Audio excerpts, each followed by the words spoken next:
Ladies and gentlemen, may I have your attention, please? This is not a test.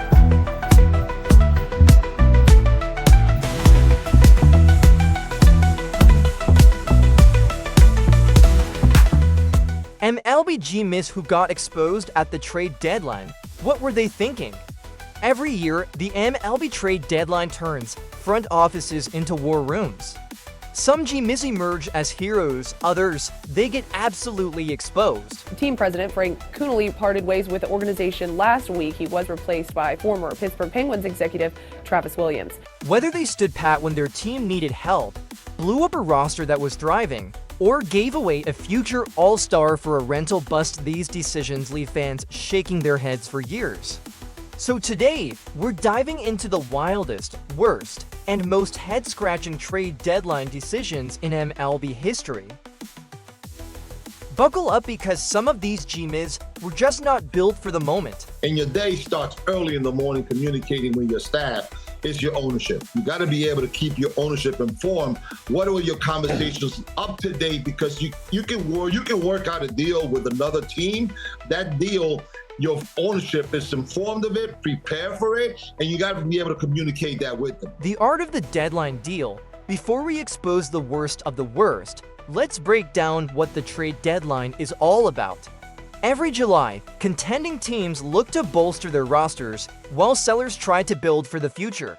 It's a high-stakes chess match. When done right, you get deals like the Astros trading for Justin Verlander in 2017. I had been in conversation with Al Avila, our general manager, and I knew that looked like the prospects of me getting traded were pretty slow. It was Al saying, "You've been traded to the Houston Astros. You need to decide whether you want to waive your no-trade clause," and that really caught me off. When done wrong, you end up trading away a future MVP for someone who gets DFA'd by September. The most infamous deadline blowups. The Red Sox trade away Jeff Bagwell. In 1990, the Red Sox were pushing for the postseason and needed bullpen help. GM Lou Gorman traded prospect Jeff Bagwell to the Astros for reliever Larry Anderson. For me, actually, if Cleveland would have gotten the playoffs, I was asking people, what do? I came up with Cleveland. Sounds fair, right? Except Anderson pitched in just 15 games.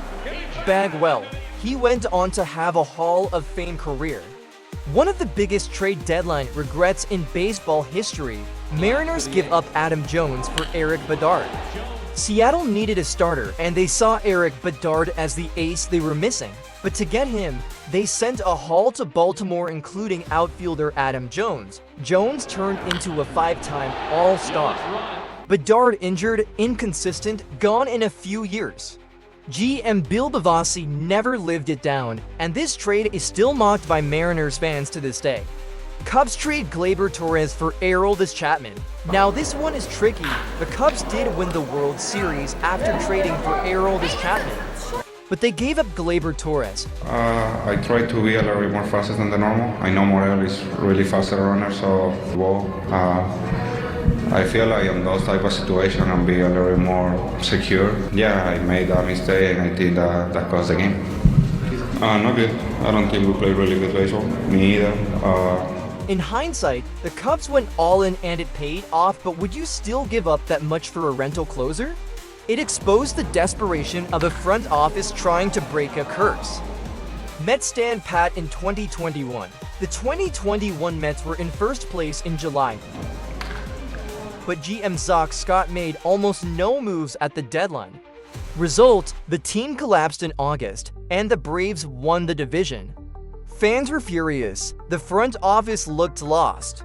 Sometimes doing nothing is worse than making the wrong move. Rockies trade Ubaldo Jimenez. Jimenez was an ace-level pitcher at the time. And rumors are gonna be rumors. Until something happens, you never know. You have to be ready for whatever, but I'm part of the team and I'm looking forward to hopefully be there for them. The Rockies shipped him to Cleveland for a package of prospects, including Drew Pomeranz.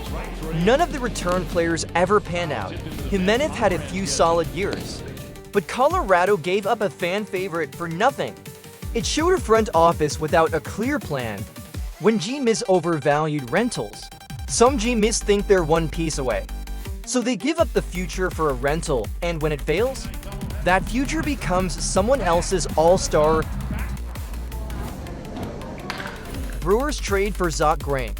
Milwaukee gave up Lorenzo Cain and Alcides Escobar to land Greinke. He was good, but they didn't win it all. Cain and Escobar helped the Royals win a World Series. The Brewers mortgaged the future and got nothing permanent in return. Draft, I thought Milwaukee was going to be the team to pick me, so that was originally the first place I thought I would start my career out at. But Dodgers trade for Manny Machado. What do you know at this hour? Obviously, things could change, but I'm just trying to enjoy this moment, not even trying to think about that for a couple hours. Well, put on that jersey once again, like I do every night. Try to enjoy every moment, try to soak it in when I come out here. They gave up 5 prospects, including Yusniel Diaz. Machado was great, but left in free agency.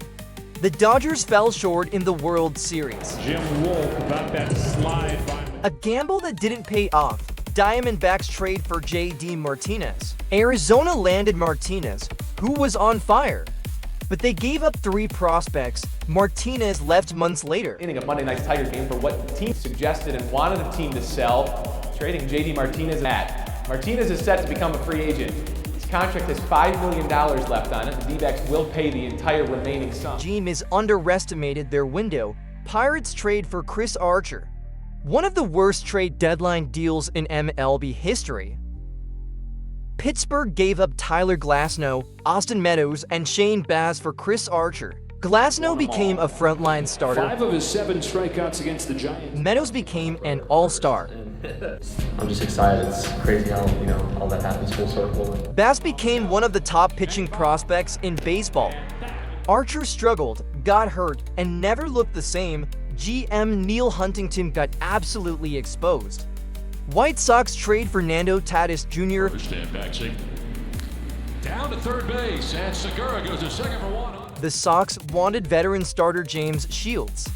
They got him, but they gave up 17-year-old Fernando Tatis Jr. Got him. Today, Tatis is one of the faces of the sport. The trade is used as a case study in short-sighted front office decision-making. Every trade deadline has risk, but the biggest GM failures all have something in common: panic over patience, short-term desperation, lack of scouting insight, misjudging team windows. Sometimes the boldest move is restraint. Other times, restraint leads to regret. Smart GMs know when to swing for the fences and when to hold onto their future. Some GMs walk away from the trade deadline as legends. Others become memes, and the best fans, we never forget. Which trade deadline move shocked you the most? Which GM got exposed the hardest? Drop your thoughts in the comments, and hit that like button if you've ever yelled at your screen during a deadline day meltdown. Subscribe for more savage MLB breakdowns, and remember, in baseball, every decision counts.